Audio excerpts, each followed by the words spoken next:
تونس هذه فترة الخطبة. فترة الخطبة شرعا هي حلال،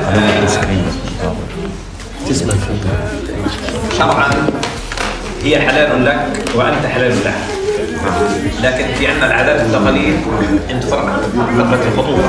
نعم. يعني لازم تحددوا متى العرس اللي هو يعني يجوز انه الرجل يدخل بزوجته والزوج يدخل بزوجته.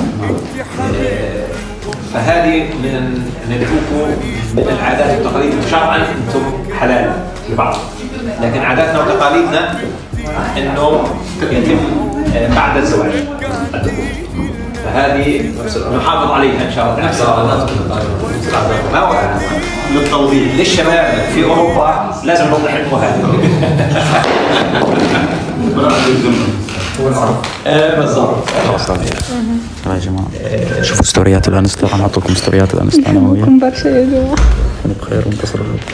واذا تحب بنت روح طبعا